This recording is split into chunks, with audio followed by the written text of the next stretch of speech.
I wanted to take a minute to elaborate on karma a little bit further. When speaking of karma in the realm of 8, actions, reactions, what you have done has caused harm, so you will also experience similar harm. Even further, what you once judged will then become your own burden or cross to bear. It's very deep. It's very specific.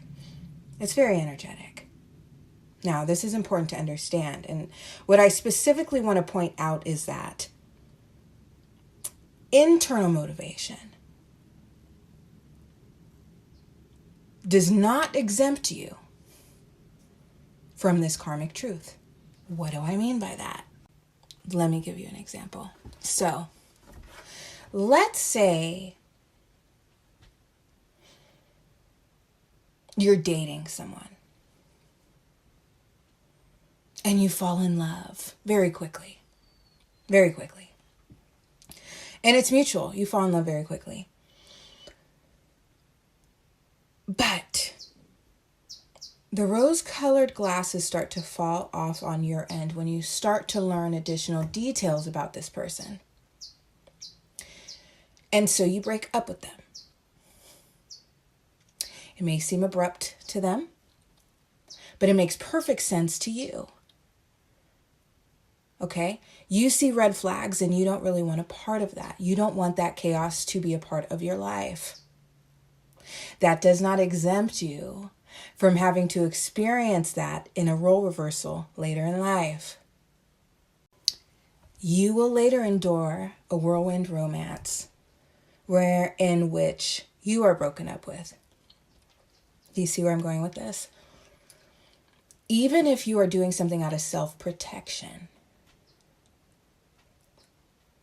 it is about the emotional truth. It is about the emotional experience that you are placing onto another. And if it is a negative emotional experience, regardless of your intention, motivation, self-preservation, desires, you will experience that same pain that you are bestowing on another. You will have to endure that. That is how this works. So when we're talking about motivation, when we're talking about self-preservation, we need to learn to make quick decisions. We need to learn to navigate relationships as balanced as possible to avoid hurting others as best we can. This is not a game. This is very much how the universe works. Very much how this universe works. And there's concepts like karma for a reason. It's to teach us about the spiritual truth of this fact.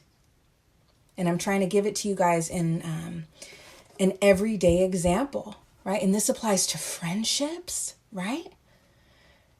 All of this.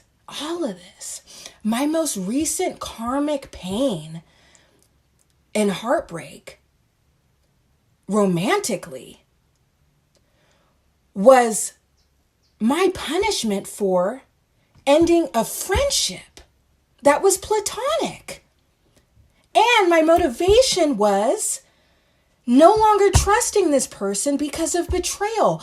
It was irrelevant. I took too long. And love, friendship love was developed and closeness was developed. So when I realized that I couldn't move past this transgression and had to end the friendship for my own sake and my own sanity, that didn't change the fact that it deeply hurt them. Do you get what I'm trying to say?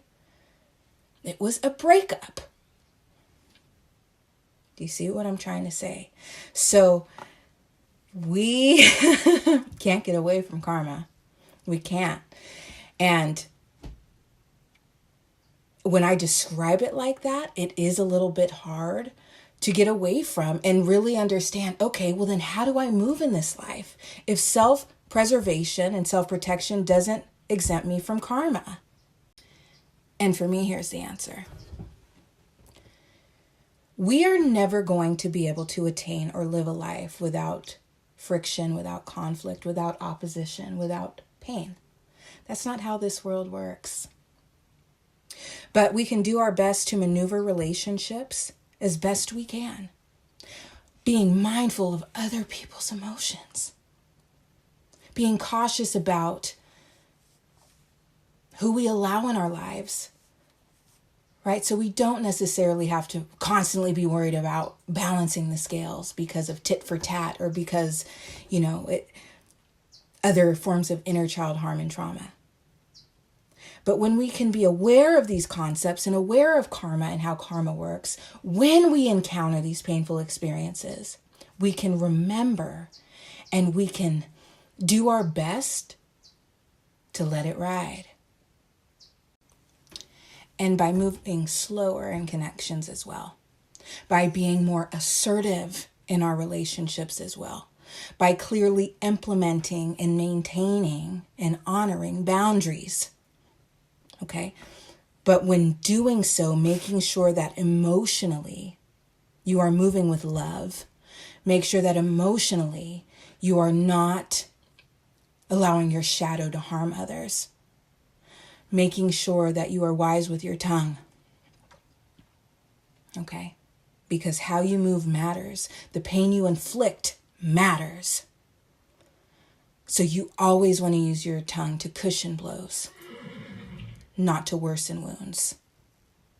Because my love, even judging a situation